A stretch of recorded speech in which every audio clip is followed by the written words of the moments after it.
critique of the media literacy models. Critique of the media literacy model. When we teach media literacy, we usually reach for one of these models, that is one of the 6 models. But I want to spend the next few minutes explaining why every single one of them, despite being useful, breaks down when we actually look at how you and I consume media in the real world. Think about the last time you scrolled through TikTok or Instagram and you ask yourself some question. Did you consciously analyze the source, check the ownership structure, evaluate the ideological bias, and then decide how to feel? I'm pretty sure majority of us don't do that.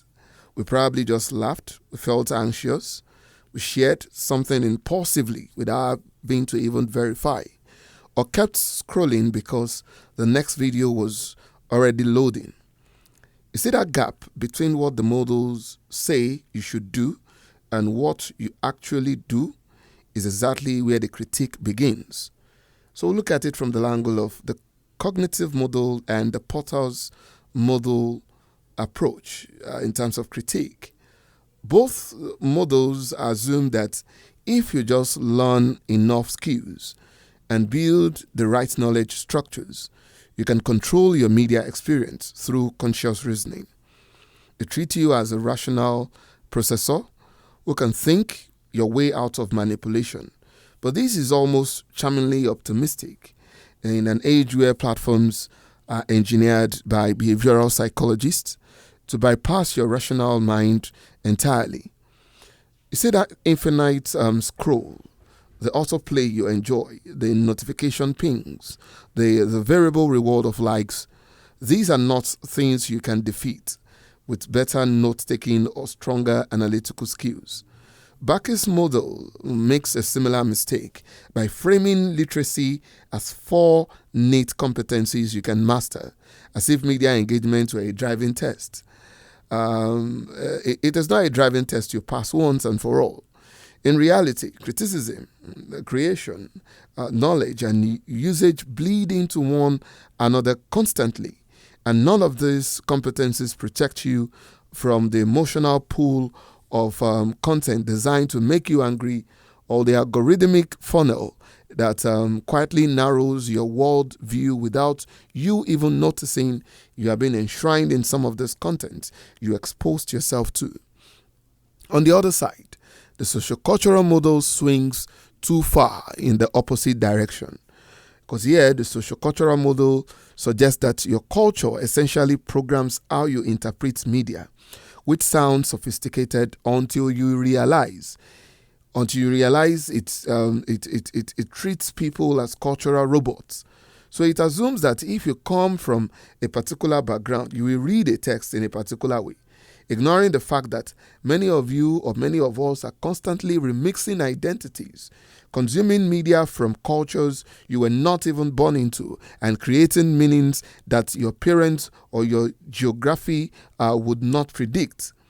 So it also struggles to explain what happens when a Korean drama, a Nigerian Twitter trend, and an American algorithm all converge on your phone at the same time. So the boundaries it assumes are stable have already dissolved. The next approach we can look at is a critical media literacy. And for its part, it only wants to teach you that all media is essentially a tool of oppression and that your job is to decode the power structures behind every message. But there is a value in asking who owns the platform, who benefits from the narrative. But this model can turn media literacy into a paranoid exercise where every advertisement is a conspiracy and every news report is a propaganda. And at this point, it risks making you cynical rather than critical. And it often assumes that power is always visible and centralized when much of it today is embedded in opaque algorithms and decentralized data markets that even experts struggle to map out. So it also forgets that people genuinely enjoy media, that aesthetic pleasures matters, and that not every Netflix binge requires a political exegesis.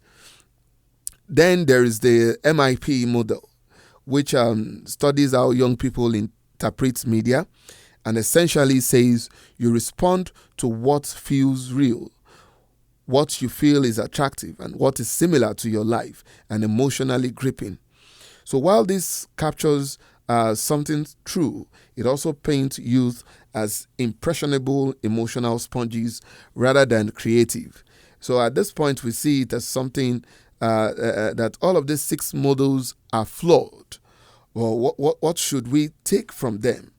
Perhaps the lesson that we should learn is that media literacy cannot be reduced to either individual skill or structural determination. But rather, we can as well not see it from the cold cognition or hot emotion to either cultural programming or political resistance. No, we are not saying we should detach ourselves away from. We are not saying we should critique all media forms that we come close to. But rather, we need these lenses.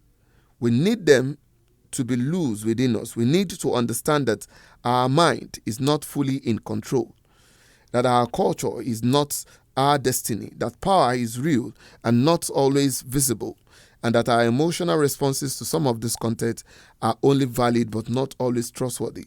So media literacy at this point in practice is probably less like a model and more like a habit of hesitation. So the momentary pause between seeing something and believing it, between feeling something and acting on it, the model gives us vocabulary, but our actual media life happens in the messy space where none of them fully fit. So here's the question we should ask ourselves, and I want to leave us with. The next time a piece of media makes you feel something intensely, whether outrage, envy, or solidarity, can you identify which of these models you are unconsciously using to make sense of at that moment? And more importantly, can you name what those models are failing to see in you?